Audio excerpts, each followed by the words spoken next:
Support. Curtis Fleming is there on the edge of the area. Fleming for Craig Hignett. Hit it, Higgy. Higgy hits the treble!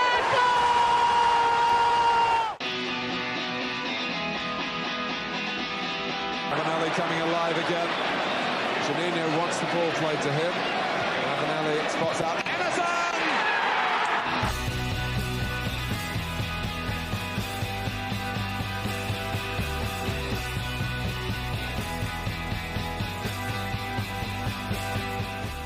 Boro Breakdown podcast with Johnny and Dana. We are the Boro podcast that gives you all of your Boro matchday chatter in a podcast. And well, Middlesbrough are 9th in the championship table, just 1 point off the playoff places after a win against Sheffield United and a draw, which probably should have been a win against Norwich City.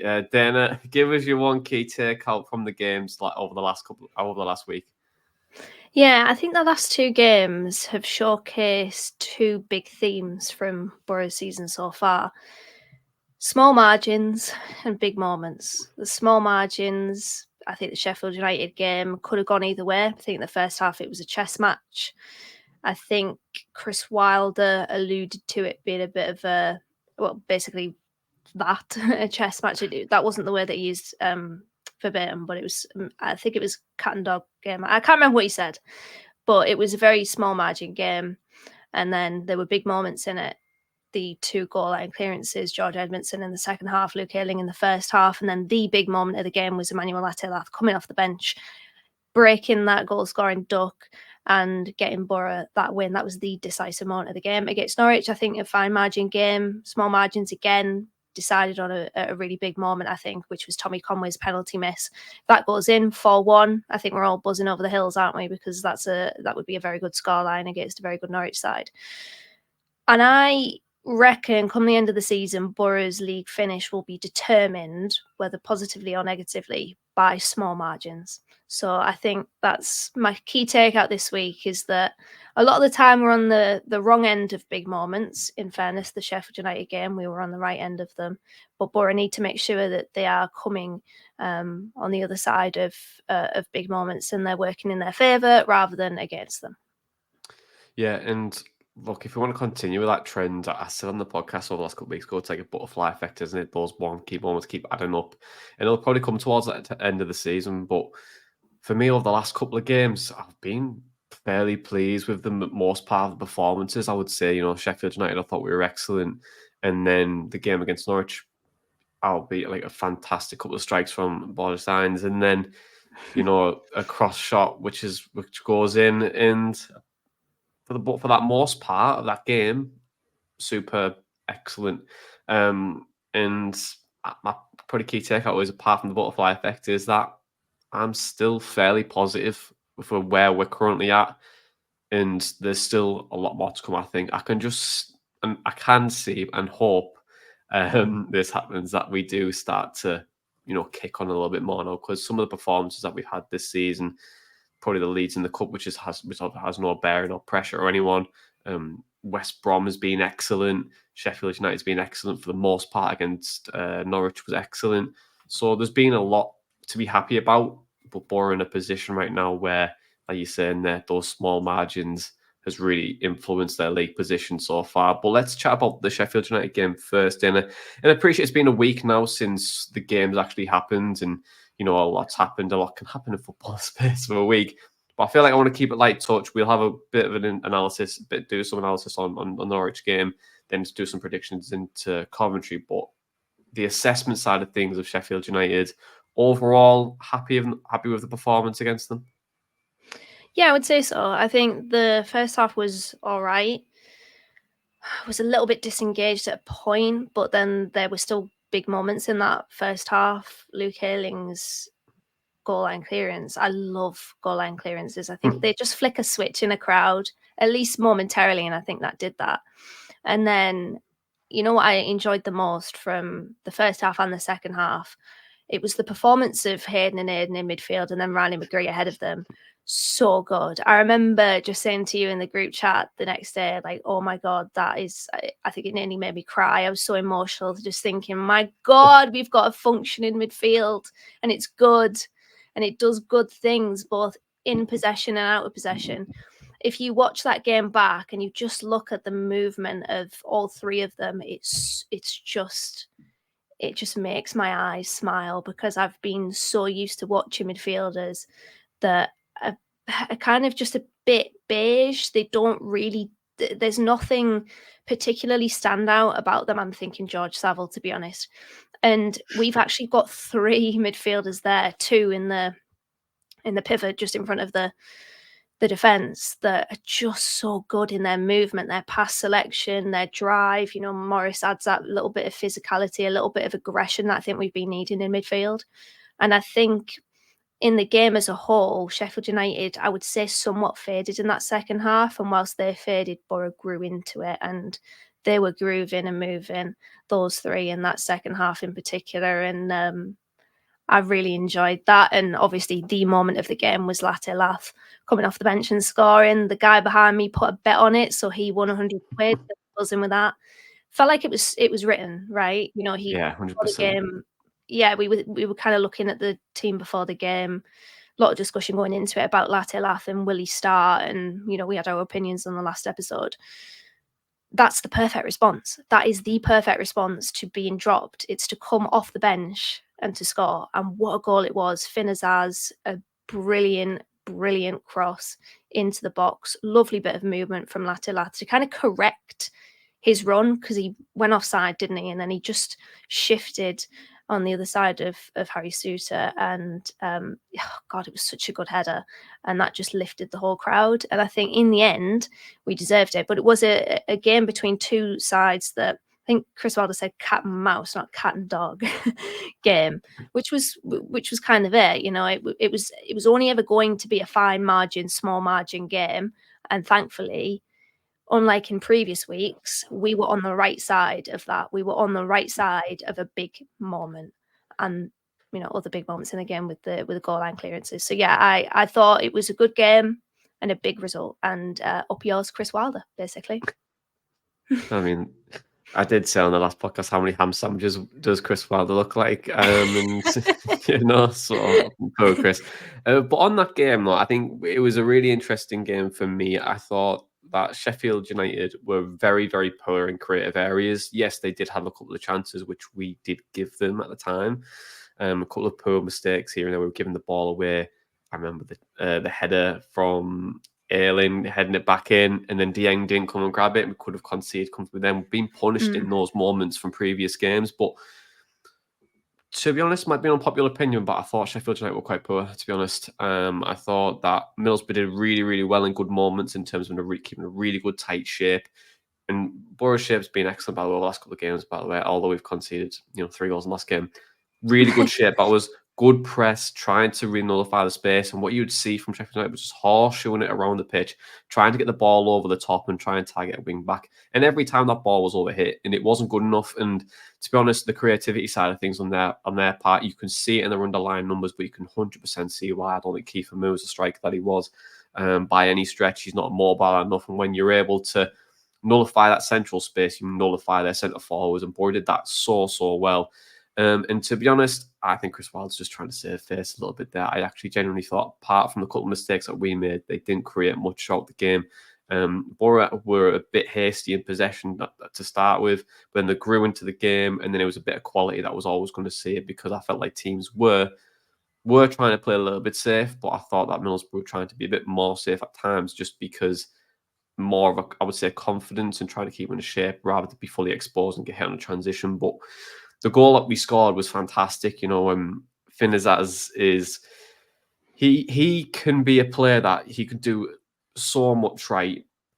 It's that one thing which doesn't go well and gets everyone gets on his back. But the ball in the box for Latte goal was absolutely superb. He's done that a couple of times now, and I feel like you need to appreciate it a lot more, and probably appreciate Finn Azaz more as well, because I've seen the ball come over and he just touched it down with his outside of his foot, and it was just glorious. Sprayed the ball out to the left hand side or the right side, and it was like, oh, that was brilliant. And then the second half, he caught the ball in with his left foot, played it along with his right, and he was really quick in the transition. I was like, wow, he's actually a really good player. But I can understand why people hate him, because he does give the ball away. But you need someone to do that at times, just to try and that advantageous pass, or just something that might not always come off. But I feel like you need to appreciate it, because I feel like he's a really good player. But then the other two behind him, yeah, you can't put anyone else in that midfield, I'm afraid. Like Hackney and Morris have been superb for us. But overall, I think great performance from us, and I thought Sheffield United were relatively quite poor. But in terms of like the wins now, Lord, I think when you see the likes of that win against Sheffield United, who came down from the Premier League, West Brom, who are going to be up there, we beat Leeds. We really should have got something against Sunderland, to be brutally honest, and we should have definitely beat Norwich. But it does show, though, that we can definitely compete at the top of the Championship, right? Oh, it does, 100%. And to be honest, we should have seen that coming against Sheffield United, because it kind of suits us. There were a few moments in that game where Sheffield United had committed men forward and we weren't winning the midfield battle. I didn't really say that when I was just fangirling basically over our midfield, but we controlled the midfield. And maybe Vinny Souza was a big miss for them there, but Hayden and Aidan were fantastic in dictating the tempo of that football match, which is not something that I think a lot of people give them credit for. They usually give credit to that to Johnny Howson. But I thought they were brilliant in that. And because of the way that Sheffield United were kind of approaching that game, they're always going to come to the Riverside to play football, aren't they? They're not going to sit in that deep block. They may be really structured at points, of course, and very, very well coached out of possession, but their game plan isn't going to be to just like basically only stifle Middlesbrough and hit us on the counter attack. Boro, it enabled Boro to counter-attack themselves at points, and I love Boro counter-attacking. We'll get onto it later, but that goal against Norwich was just beautiful. And that's why I think it suits us, because it allows Boro to play quickly. It forces Boro to play quickly, really. Whereas when you set up against a team that aren't in the upper echelons of the league and are kind of fighting for points, if you will, they're going to kind of scrap. They're going to make it a scrap. And that's, I think, Boro's undoing. If we end up outside the playoff places at the end of the season, it'll be because we've dropped points against teams that are beneath us in the table. But I think a lot of the time I have more confidence that we can deliver a good performance and probably a good result against teams like West Brom and Sheffield United. So I think it just suits our game plan.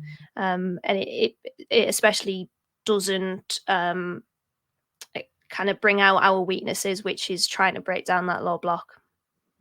Yeah, 100%. And look, when you see the next few games that we've got, QPR, I think, will be against the low block for the most part. Yeah. But Luton and Coventry have been interesting games, to be honest. But I know the Coventry are our kryptonite under Chris Wilder. And so we'll see how that one goes. But Luton, again, that could potentially suit us. But all three games are massive in terms of like how I think it might influence a prolonged period for us. It might not influence the whole season, but those three results will probably see, right, will Boro be in the chasing pack in terms of chasing the playoffs, or will be chasing the automatics?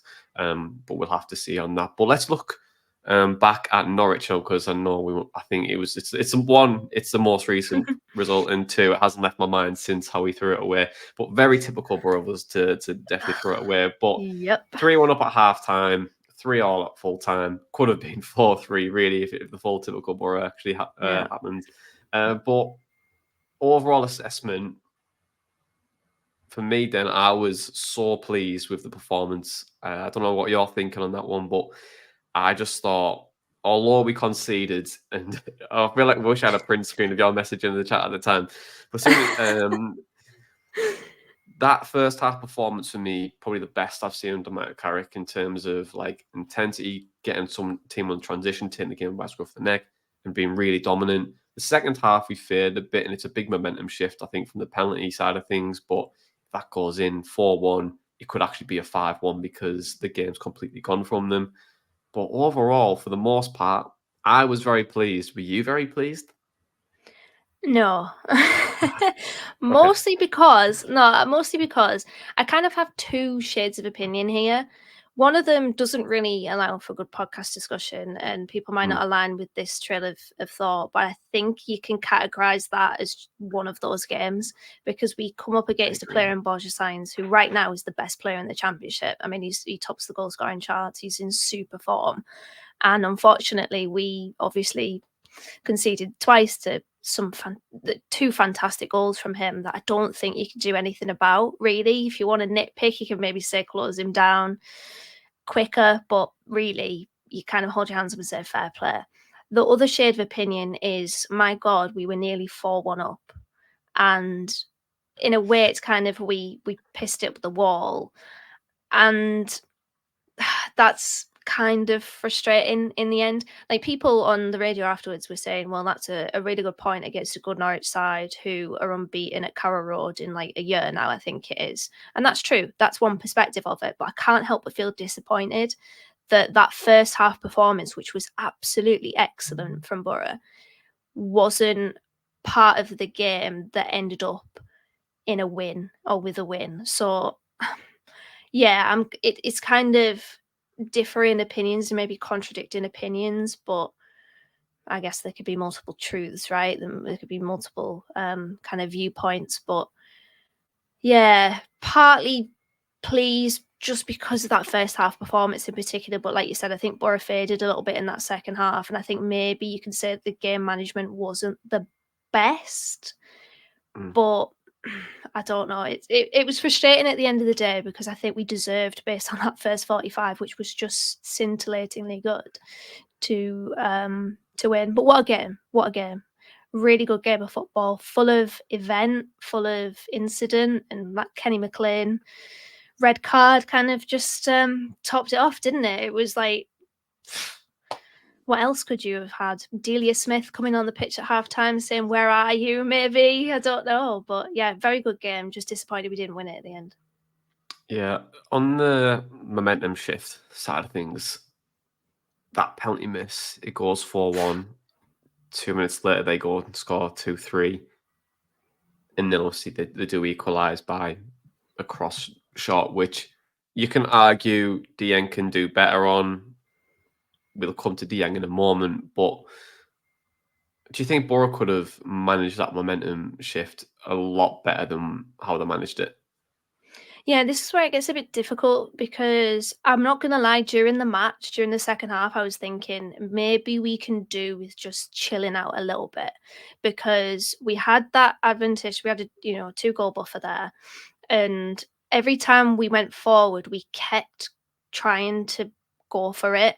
I think maybe just managing the game a little bit better by not necessarily slowing the game down, but maybe not just trying to just fully go for it. But then again, I think it needs to be mentioned that we were doing that in the first half and it worked a treat for us. So I can understand why that was still the approach in the second half.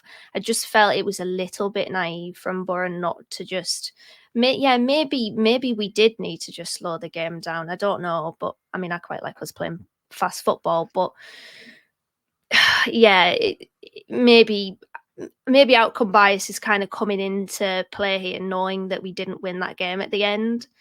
But I did feel during the match, before they'd even equalised or anything, that maybe Boro can just take the sting out of it and calm down a little bit. But yeah, it was such a shame because I'm going to go and talk about it again. But that first half was just brilliant. I mean, I'll talk about the message I sent in the group chat. As soon as Borja Sainz scored and did the griddy, which was disgusting, to be honest, I put lol, we've lost, because I just thought as soon as Boro concede, that's it, we've had it. But our response to that was really good. Finazaz had a shot, Ben Dork got through, won us a corner. It was very positive. And again, the connections between McGree, Hayden and Aiden, Ben Dork, and factoring in Finazaz as well, it was just so good. Very quick, slick football using Norwich as training mannequins, really. And we were attacking with the same sort of incision and potency as I saw in that season under Michael Carrick, when we had Akpom and Archer and everyone else and Giles and stuff. So I really enjoyed that. But yeah, maybe in the second half we could have done with just, calming it down a little bit and taking the sting out of the game and making sure that Norwich didn't get that momentum back into the game. But ultimately they did, and it was a poor penalty from Conway, you have to say. Yeah, well, speaking of Tommy Conway, did say a very football cliche. type of line in his interview saying 3-1's a dangerous scoreline. So it was like, well, is it just two goal difference such as the dangerous scoreline? But normally teams don't do it or ever do a full turnaround on that. But you're saying like the chill out aspect of it. If we got that penalty, it goes in. You say game management spot on, Boro win 4-5-1. Everything's great. Best performance of the season. Carrick's the new messiah, which he already is, and everything's rosy. How that missed, and I think how that missed, and you go, okay, right, not ideal, but let's keep the momentum going. The tempo's quite good. Let's keep moving from side to side. Let's get them out of shape. Let's pull them out because you're dominating the game, and all it takes in football sometimes is just a bit of magic and just to galvanize the crowd. And you see a momentum shift, and you feel it as a fan as well. Where if you see a big goal happen, you go, "Oh, it's on!" Like you'll go, "Yeah, it's gonna probably." Yeah. And you can, as a fan, you can feel momentum in your seat. And when you're playing as well, when a game's starting to slowly slip away from you, and you can make substitutions sometimes, and you can try and slow a game down and make it more defensive. But sometimes that can play in opposition's hand. If you want to put a third midfielder in there, you're trying to just nullify more space. You lose an outlet somewhere else, and it doesn't make you as strong. And that's where I feel like you could probably put anyone on that during that game, and I don't think it would have benefited Boro at all, because I think that moment of magic from Signs again just galvanised the crowd, and then just a bit of a unique situation where we conceded again, but they didn't create much out of the game. Let's be brutally honest here. Apart from those two big chances in the cross, look at the underlying. You can even look at the underlying numbers to back your point up here. But the next year of 0.68, Boro's to 3. You can see throughout the game how Boro kept in that really tight shape and didn't give too much big chances away. We were in control of that football match, even with that moment of magic from Signs. But there is like one sub where I kind of feel like maybe that we've kind of lost a bit of output there. And I think that was Jones coming on for Dork, because Dork's been so on that right hand side and he's dominating that left back, and Jones is just a different player. So he's not willing to take his man on as much as probably what he used to. And I think that sometimes can give you as a fullback more confidence to go, well, actually, if he's not going to take me on and pin me back now, I might get forward a little bit more, and I might start to pin Jones back, and I might try and make it more difficult to him. Because Jones does have his strengths, but it's not as aggressive as Dork right now. And I feel like if Jones wants to come back to the Jones of old and maybe start to take a man on and try to be a bit more aggressive, we'll have more benefit. We'll be more beneficial there in those games and in those moments. But for the overall part of it, in terms of momentum side, I think we haven't done too much wrong. To be brutally honest, we haven't given away a big mistake. We haven't given away a high scoring chance. We haven't given away like moment after moment after moment. It's been 3 goals, which 2 of them you probably can't stop. Brutally honest, you can't stop. And then 1 is just an individual error where it's caught him out, really. And we'll come on to probably Deng in just a moment. But yeah, it's, for me, overall performance, I was fairly quite happy with it for a big chunk. And I feel like Carrick would be too. If you're a manager, you're going, right, okay, how did we lose that game? And yeah, it might be flat right now, but bigger picture, we've just went to a side that hasn't lost at home for over a year. We were one of the last sides to beat them. We've beat a Sheffield United side who have spent millions over the years and got a really good squad there. We are beating good teams in and around us. There's a lot to be positive about in those moments, and there's a player I'm really positive about at the moment. It's probably Tommy Conway. Dana, and to be honest, a brace. He's now top scorer. It's no longer Matt Clark, who was our top goal scorer. What's your thoughts on his start at Boro, Tommy Conway? Because for me, I've been really, really pleased with him. I don't know about you. Yeah, I've been pleased with Conway as well. He's got a degree of Patrick Bamford about him, and I think I mentioned that on our lowdown. Yeah, like that. Yeah. It's I don't know whether it's also just the blondness and the fact that players playing against him just seem to try to rile him up. Like, I don't know if anybody saw the reaction to his penalty miss, but Cordoba, who was the Norwich defender that conceded that penalty, just gave him a chest bump. And I think it might have been Shane Duffy that did the same. It was like shades, very watered down shades of Martin Keown and Ruud van Nistelrooy. I thought, what's that cheeky git doing that for? He's already put 2 past you. And then I realised exactly why.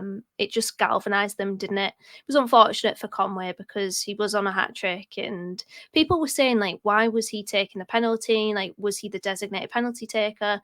Half of Tommy Conway's goals last season were from the spot. So he is very effective, usually a very proficient penalty taker. So I would imagine, and I think Carrick did say after the game that he was the designated penalty taker. So we kind of just clear that up there. But I've really enjoyed him. I think he's got good movement. I think he's got a turn of pace that I think is maybe not so noted within Tommy Conway's game, but I think it will start to become quite noted. There was a game earlier on this season where he just kept nipping past, he kept nipping the ball past defenders and he was winning fouls because of it. So it's that turn of speed that I really quite like about him. And I do think that he is a finisher. I know that 3 Peeps in a Pod, who were the Bristol City podcast that we've had on the show before, said TC scores goals in response to our tweet about Tommy Conway. And I think he does. He's probably just been one of those players held back by being at a mid-table club that are kind of restricting him in a way by just not having as creative players behind him. But Conway, I think, will reach double figures in goals, maybe towards 15, I would say, this season, just because of what he can offer in terms of the movement. I think the connection, the intelligence of knowing where he should be within the box, and his finishing, I think, is very promising. So I've really, really enjoyed Tommy Conway so far this season, and long may his form continue. Yeah, well, I was actually messaging Patch during the game against Norwich, and my first text was, "Wow, what a signing Tommy Conway was," and we were just quick chatting. And my next message was, "Sell him." For missing the penalty. I'll sell him back to you. But Patch was saying, he said he couldn't recall Tommy Conway missing a penalty. So I feel like I do need to do some analysis on it and go, has Tommy Conway ever missed a penalty? And if he has, it's just typical. That's with Boro, isn't it? And it's on his first career hat trick too, which would again be really frustrating and very typical Boro of him.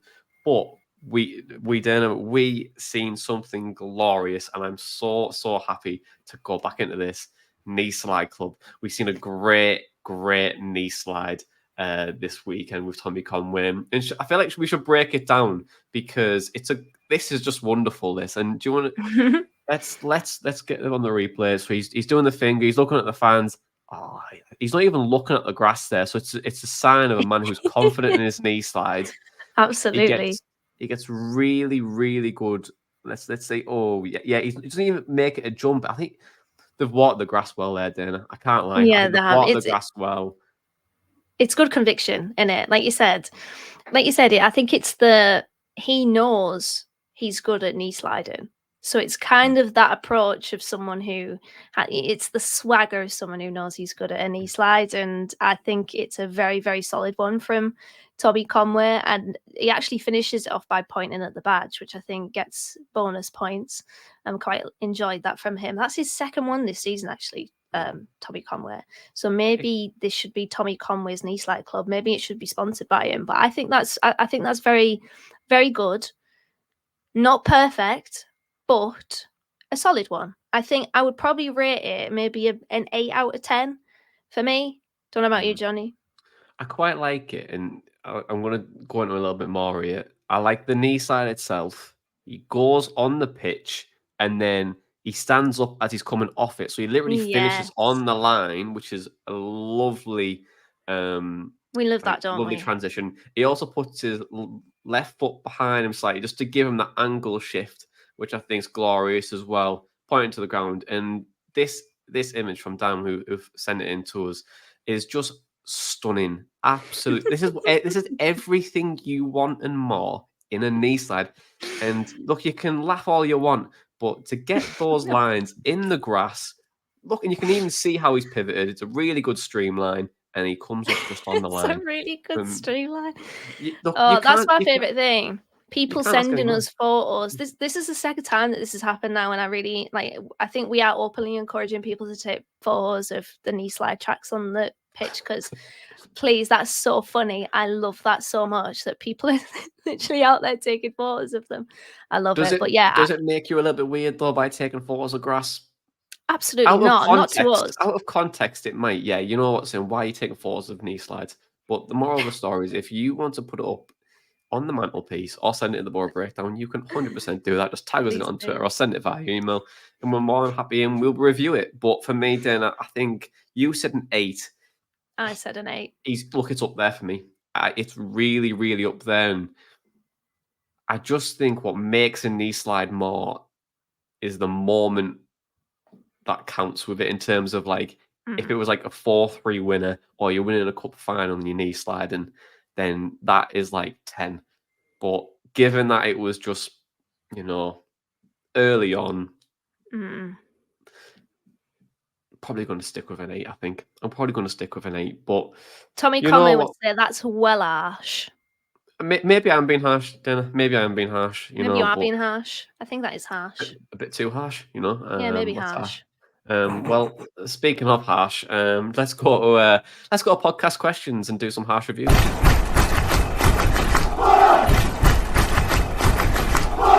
Yes, podcast questions. Every week you get the chance to ask us a question via email, borobreakdown@hotmail.com, or by Twitter at Boro_breakdown, or you can send us a message on Facebook as well.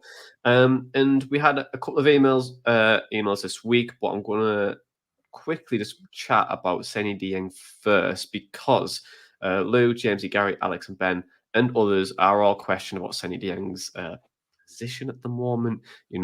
Not really ideal, having like a big individual error in a game. But what's your thoughts on Dieng this season, Dana? Do you think that his place can be scrutinised, and do you think he's under pressure of potentially losing his spot? I don't know. I think what's maybe benefiting Seny Dieng, or what has benefited Seny Dieng this season, because I will say he's been slightly strange. In there's not been a goal where I've thought, oh, maybe the goal against Bristol City maybe was the one where I was thinking that's Seny Dieng's fault. But I think mostly it's been he could do better, rather than that's directly and absolutely his fault. I think he's maybe benefited from other problems being more pressing in the Boro team, i.e. not finishing chances and maybe gifting teams possession, outside of him. So I don't know. I'm looking at his goals prevented this season, which I usually look at instead of save percentage. And his goals prevented number is the second worst in the Championship, behind Thomas Kaminski of Luton. It's -2.3. So that doesn't particularly reflect well on Seny Dieng's season. But what I will say about the Norwich equaliser is Seny Dieng's set for a cross. As a goalkeeper, surely you don't set yourself for a mishit cross, which is eventually what it is from Fisher. It's a mishit cross. He's set for that just cross. He doesn't.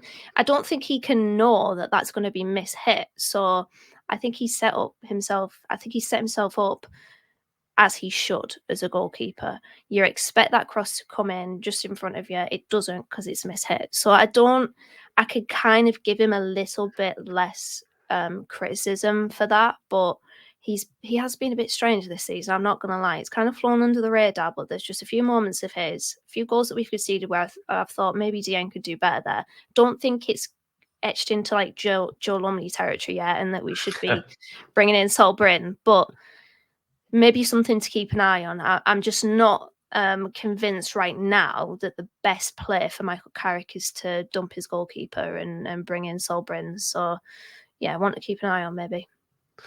Yeah, I don't think it's a Sol Bryn position right now either, or Tom Glover, who was good when he was away on international duty, Seny Dieng last season. And when I'm looking at Dieng over the last couple of games, you say that -2.2, wasn't it? Goals prevented.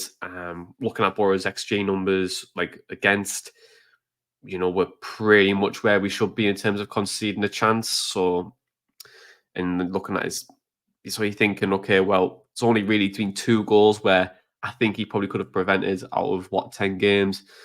You think it's not particularly too bad, but it can add up across the season. But I think distribution wise, I don't think there's anyone better at the club at the moment, and distribution means a lot for Carrick's side. It can put your heart in your mouth a little bit, but you're going to go into a window in January and get another goalkeeper. I don't think you are. You've just give Solbrin a new deal. On a, was it a 4-year deal? I think was it Yeah. 4-year deal. So if you're going at the market, you're probably going to be doing something for a short-term fix. And is that really a priority position elsewhere? I don't think it is. And you can always say that like a goalkeeper is probably one of the best priorities, and it can save you points throughout the season.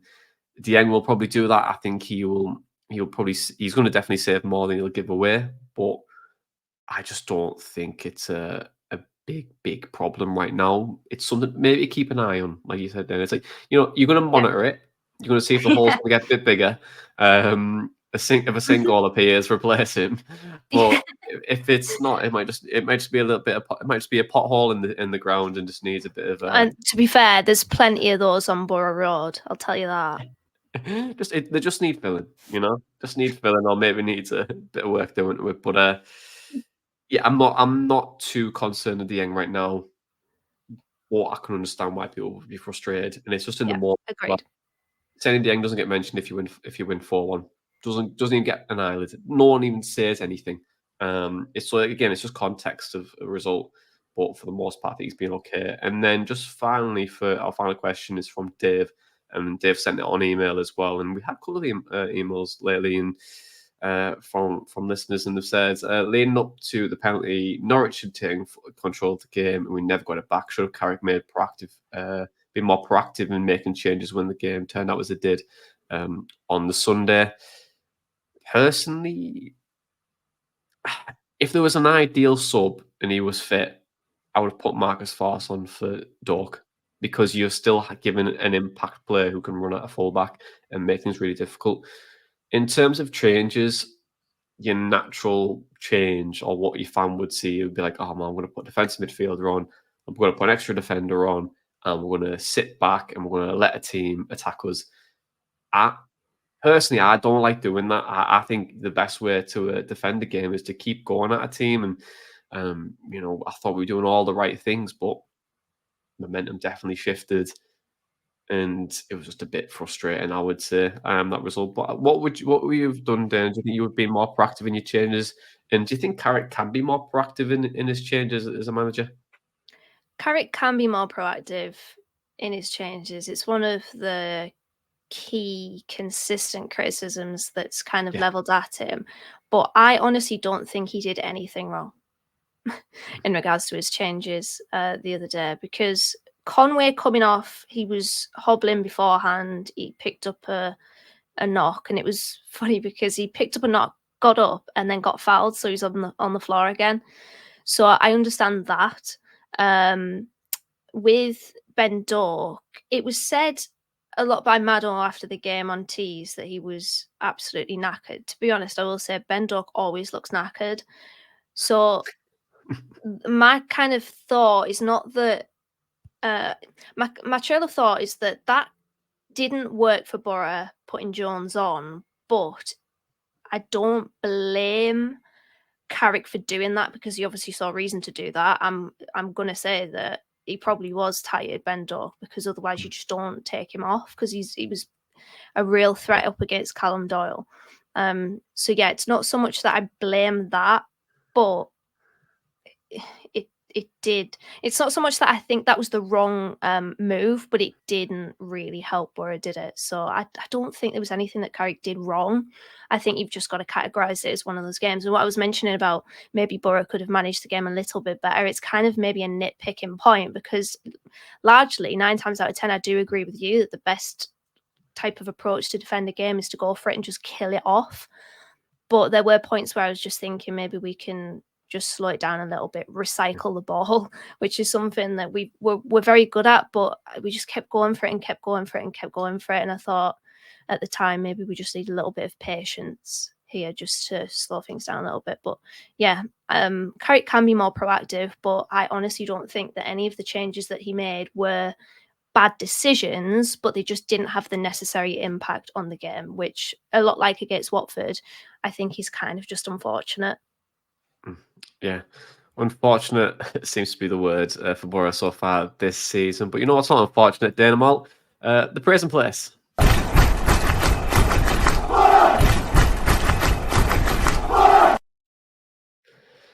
Yes, the praise and place, the only place where to give praise to a player, coach and staff member, Tommy Conway's knee slide, and so much more.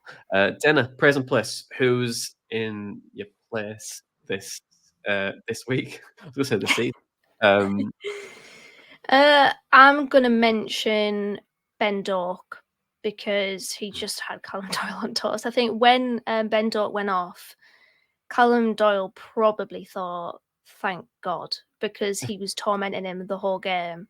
And I had a look at the stats afterwards. Ben Dork, 7 carries into the penalty area in that match, 5 more than the next best in the Boro team. He's averaging 5.61 carries into the penalty area per 90 this season, which is the top rank amongst championship players this season.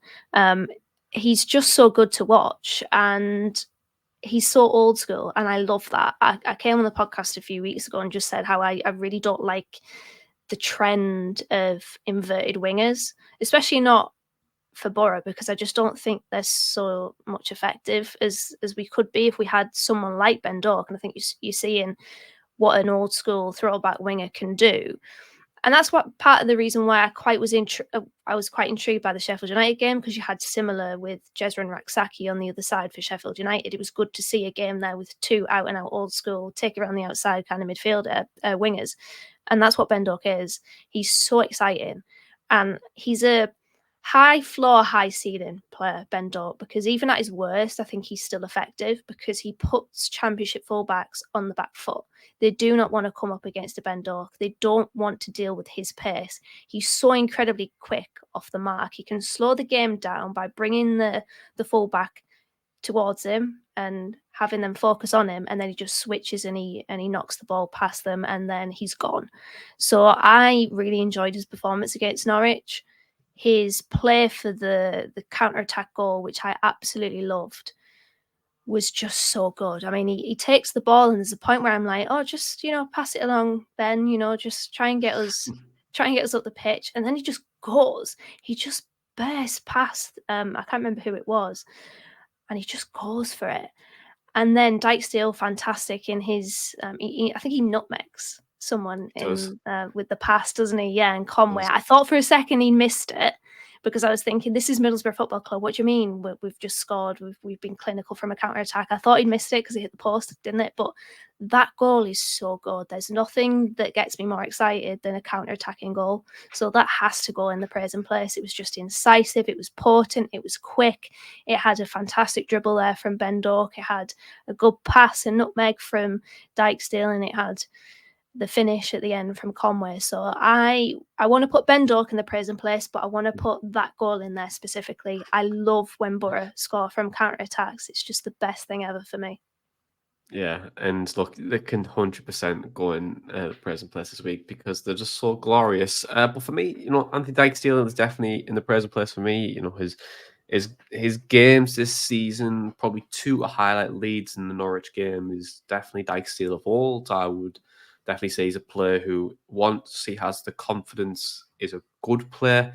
I do like Dijksteel a lot, but he has been shaky over the last, or inconsistent, probably is the best word to say, not shaky, but inconsistent, which has led to players taking his place. But he was really, really good against Norwich and definitely deserves some flowers for that. And then just for Ben Dork as well, I agree with you, Dan. And I said on Ben Dork's lowdown video, I just definitely see the next iteration of football being all about out and out wingers again, and I hope so. that trend. I just see it. I think that you can see how games are becoming more controlled in possession, and how do you get out of that? It is probably you do stretch teams out, and someone who can take them on and pin players back and have that ability to do that.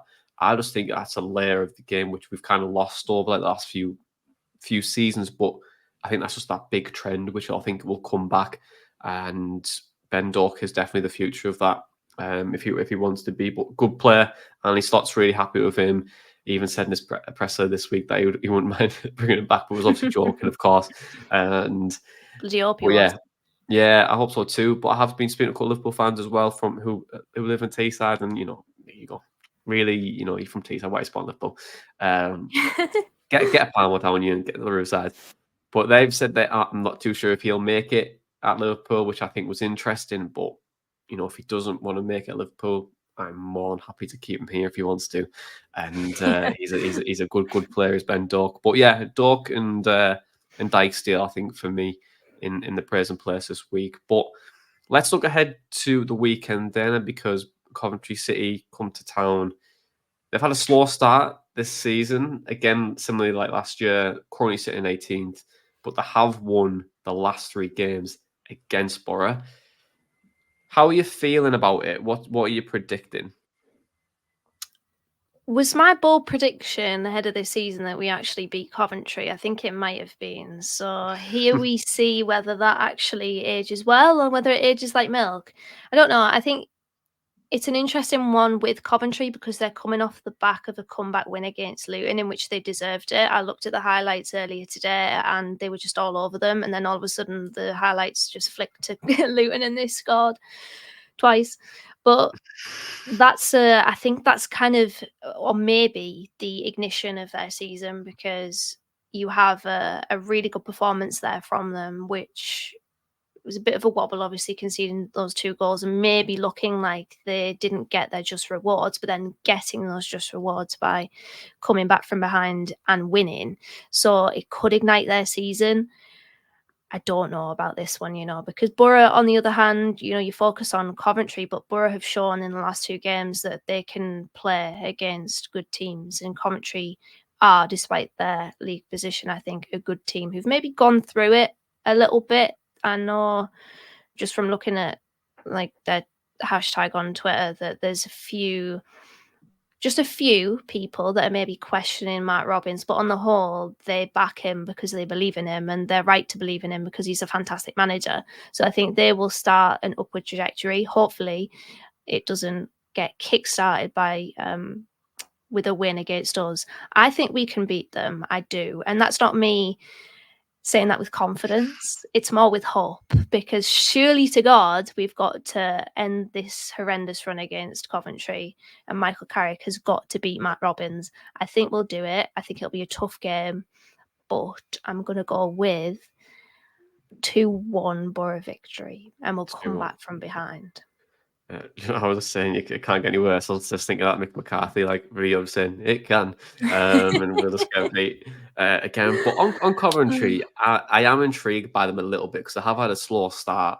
There's a couple of games I've watched where they've looked, a bit shaky, fairly hopeless. But I'm slowly starting to see a bit of Coventry's game where I'm thinking that's clicking. Your underlying numbers are quite good. You're generating quite a few chances. And wouldn't be surprised if you really clicked into gear. And they're not very far away from Boro in the league right now. It only takes a couple of wins in the Championship, especially in this division this year. 2 or 3 wins on the trot, you're talking you're in the playoff places, and they're not too far away, Coventry, and they've got a good manager and Mark Robbins. They do make a really difficult game for Boro in the past. But one thing that we haven't had in previous seasons, I would say, is that just that winger ability to really pin them back, where their wingbacks are really pushing on. They're making it really difficult for Boro. I think Ben Doak's a really good replacement for that, and to try and just make it a bit difficult for them to really press on.